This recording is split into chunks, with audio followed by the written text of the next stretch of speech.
এখন বাজে 8:26। আমি আমার হস্টেলের বাইরে দাঁড়িয়ে আছি। ক্যাব বুক করেছি, আসছে। এখান থেকে যাব বাস স্টেশন। আজকে আমার গন্তব্য হলো Z dragon mountain glacier park. তাই হস্টেল থেকে ক্যাবে করে প্রথমে গেলাম লিজিয়াং সিটি স্কোয়ারে, যাকে বলে রেড সান স্কোয়ার। সেখান থেকে একটাই পাবলিক বাস যায়, 101 নম্বর বাস। সেই বাস আপনাকে জেড ড্রাগন মাউন্টেনের ইনফরমেশন সেন্টার অবধি নিয়ে যাবে। আর ইনফরমেশন সেন্টারে ঢোকার কিছুটা আগে বাসে অথরিটির লোক উঠে আপনাকে এন্ট্রি টিকিট দিয়ে দেবে। তবে এটাই শুধু ঢুকতেই পারবেন, বাকি অ্যাক্টিভিটির জন্য কিন্তু আলাদা করে পে করতে হবে। বাস থেকে নেমে গেছি, এবারে ট্যুরিস্ট সেন্টারের দিকে যাচ্ছি। ভিড় বেশ ভালোই আছে। আর এই যে পাহাড়টা দেখা যাচ্ছে এদিক দিয়ে, একদম কাছ থেকে, একদম উপরে যাব অবশ্য। আগে ইনফরমেশন নিয়ে গিয়ে টিকিটটা আমাদের বাসে উঠে দিয়ে দিয়েছিল 101 করে। তবে এটায় ইলেকট্রিক কার আর রোপওয়ে এগুলো ইনক্লুডেড নয়, ওগুলো আমি অনলাইন কিনেছি, ওগুলো আগে আগে শেষ হয়ে যায়। এই যে পাহাড়ের প্রথম দর্শন পেয়ে গেছি, যাচ্ছি গ্লেশিয়ার পার্কের রোপওয়ের দিকে। টিকিট অলরেডি কাটা আছে অনলাইনে।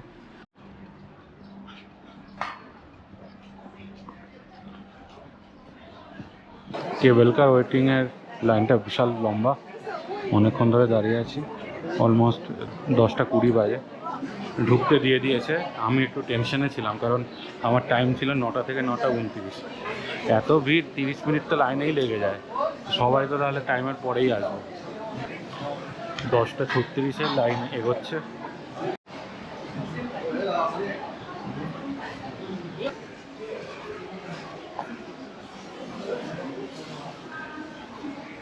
রোপওয়ে অবধি আসেনি এখন ওয়েটিং রুমে বসে আছি। এই হলো পাহাড়টা, সামনে একটা টিবেটিয়ান মূর্তি আছে। আচ্ছা, এখনো কেবলওয়ে আসেনি, এখন আবার বাস ধরতে হবে কেবলওয়ে যাওয়া অবধি।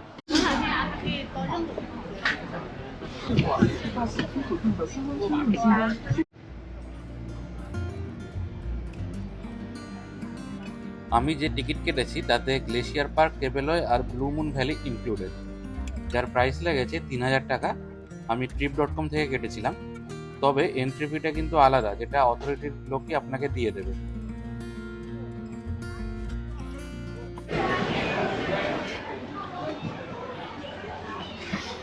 ওই দূরে যাচ্ছে রোপওয়েগুলো। বাসে মোটামুটি 20 মিনিট মতো লাগলো, মানে অনেকটাই দূরে।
Welcome to the most beautiful place in China. 有时候给我点人家太往下来。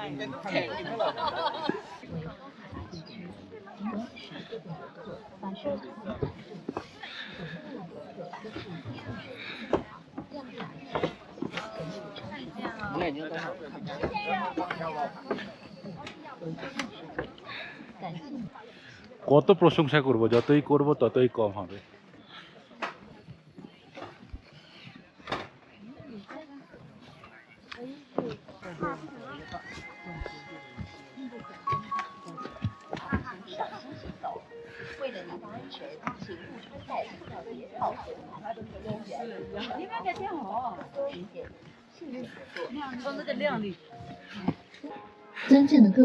জায়গাটা খুব সুন্দর শুনেছিলাম, কিন্তু এতটা সুন্দর ভাবতে পারিনি। 为了你我他人的健康，游览过程中请勿吸烟，请您爱护环境卫生，请勿乱扔垃圾，请勿关闭护栏，请勿关闭警戒线，安全感染。长黑色衣服刚到铁地里拍照的女士，请你回来。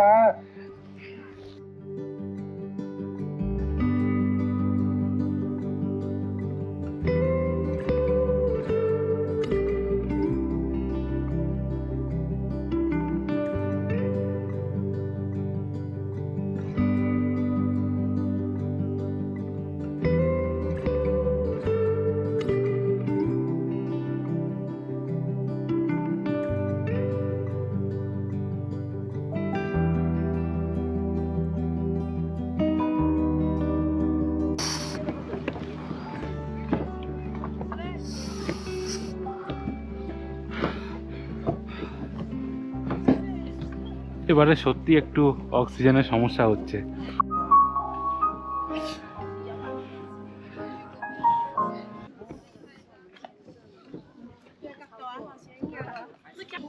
অনেকটা উঠেই গেছি, আর একটু টাইম লাগবে। তবে এখানে এলে অক্সিজেন সিলিন্ডার কিন্তু মাস্ট, মানে ভালো রকম সমস্যা হচ্ছে।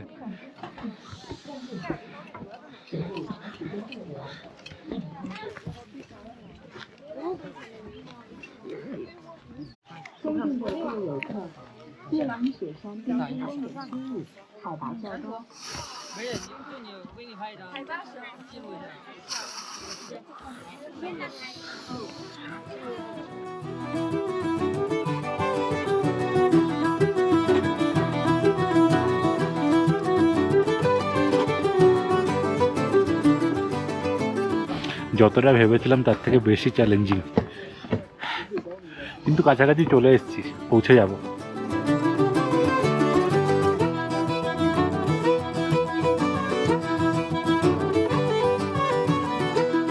এবারে আশা করি এটাকে জেড ড্রাগন মাউন্টেন কেন বলে দেখিয়ে দিতে পারবো। এই যে সামনে এই যে এই পাহাড়টা, এখান থেকে দেখুন কাটা কাটা কাটা কাটা কাটা কাটা করে নিচে নামছে। এটা হলো ড্রাগনের পিঠটা, মানে ড্রাগনটা এরম ভাবে শুয়ে আছে, এই দিকটায় লেজ চলে গেছে আর ওই দিকটায় মানে উল্টো দিকটায় মুখটা চলে গেছে, এই জন্য বলে জেড ড্রাগন মাউন্টেন।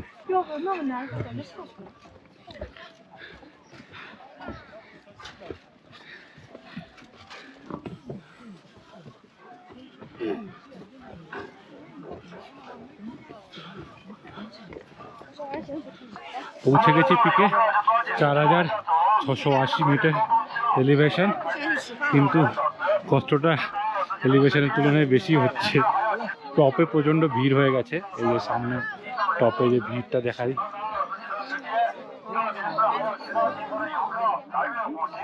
এটা হলো পিকগুলো, টপের ভিউটা। এবারে নামতে হবে, নামাটা হয়তো ওটার মতো কঠিন হবে না, তাও এই লাস্ট স্টিপটাতেই খুব অসুবিধা হচ্ছিল, একদম প্রচণ্ড স্টিপ এই জায়গাটা, বাট খুব রিওয়ার্ডিং অবশ্যই, মানতেই হবে। নামার পথটাও ভিডিও করি, অন্যরকম একটা ভিউ পাওয়া যাচ্ছে। তলায় এরকম নেট দেওয়া আছে, এগুলোতে যখন বরফ পড়ে এখান দিয়ে নেটটা তুলে ফেলে দেয় আর কি।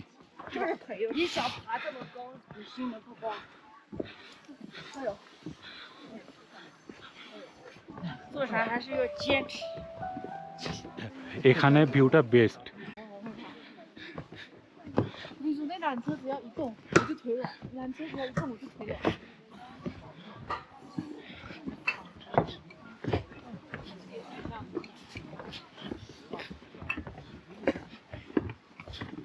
এটা কিন্তু আজকে শেষ ডেস্টিনেশন নয়, এরপরে আরও ডেস্টিনেশন আছে, ওইখান থেকে রোপওয়ে ধরতে হবে।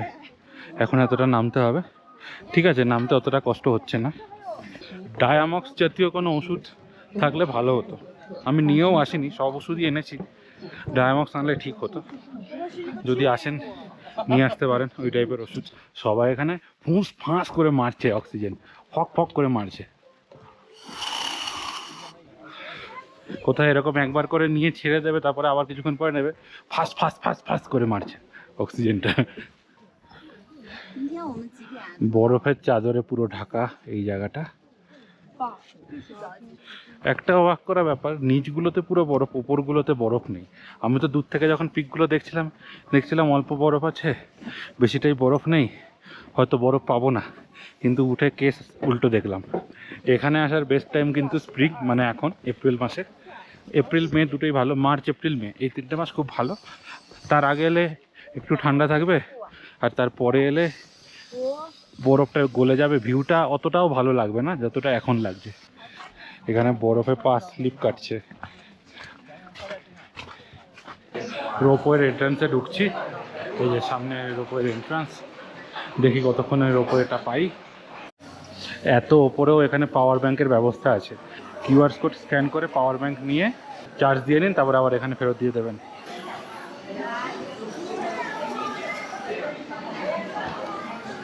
মিনিট 20 ওয়েটিংয়ের পর একদম কেবল কারের সামনে চলে এসেছি।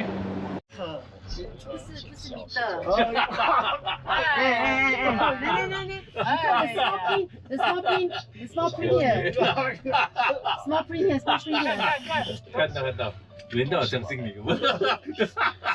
你7线你还能够走？我就对着阿斯曼办的。我佛手这么高吗？哎，这样子就没怀疑。我还是喜欢吃这样的餐。 রোপওয়ে থেকে নেমে গেছি, এবারে সামনের বাসের উদ্দেশ্যে যাচ্ছি।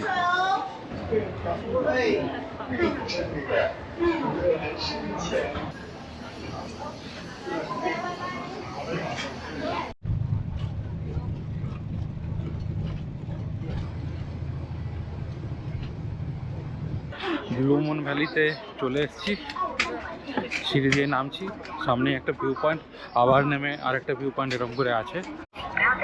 এই হলো ভিউ পয়েন্ট।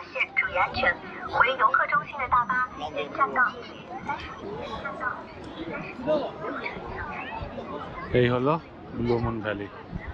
নিচে গেলে আরো ভালো করে দেখতে পাবো, এর থেকে নিচে যাওয়াই ভালো, এখানে ভিউটা ভালো না। বাঁ দিকে লেক আর সামনে গ্লেশিয়ার পার্কটা, সামনে একটা ঝর্ণাও আছে, যদিও ঝর্ণায় অত তার জল নেই। সামনে হলো মাউন্টেন আর তার সামনে ঝর্ণা পড়ছে, এই যে দেখুন। যেটা আমি ড্রোন শট নেওয়ার চেষ্টা করেছি, হাওয়ায় অত ভালো হচ্ছে না। এখন উল্টো দিকের লেকটায় যাব, তার আগে এটা দেখুন।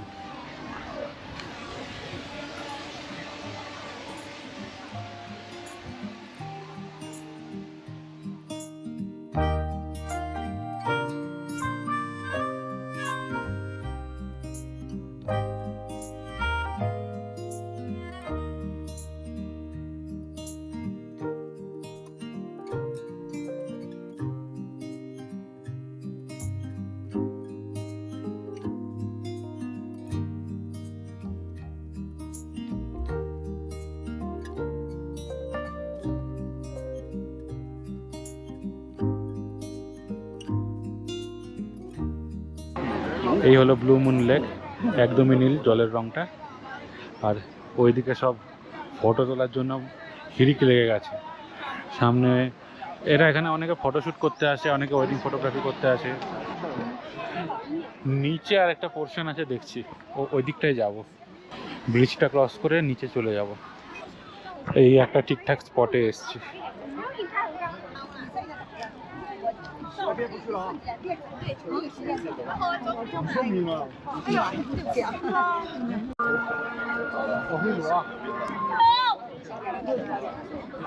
এখানে অনেকে ইয়াকের ওপর বসে ছবি তুলছে 51 করে দিয়ে, যেটা অ্যাকচুয়ালি ঠিক না, কিন্তু কি আর করা যাবে।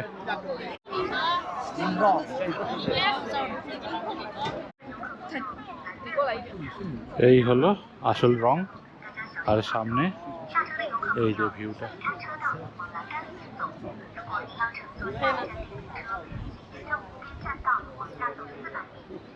ওই নিচটাতেও একটা আছে, ওখানে অনেকে যাচ্ছে।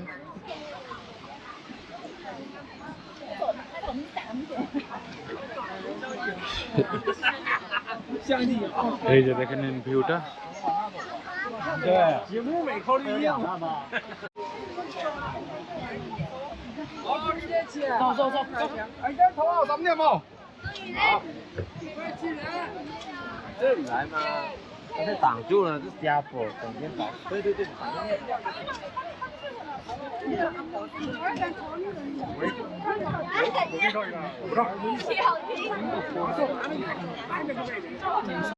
এবারে বাসের জন্য ফিরে যাচ্ছি। এখান থেকে ইলেকট্রিক বাসে এন্ট্রি গেটে গিয়ে সেখান থেকে আবার 101 নম্বর বাস ধরে হস্টেল পৌঁছে গেলাম। নেক্সট ভিডিওয়ে আমি তিব্বতের গোপন শহর সাংগ্রিলা এক্সপ্লোর করব। Thanks for watching.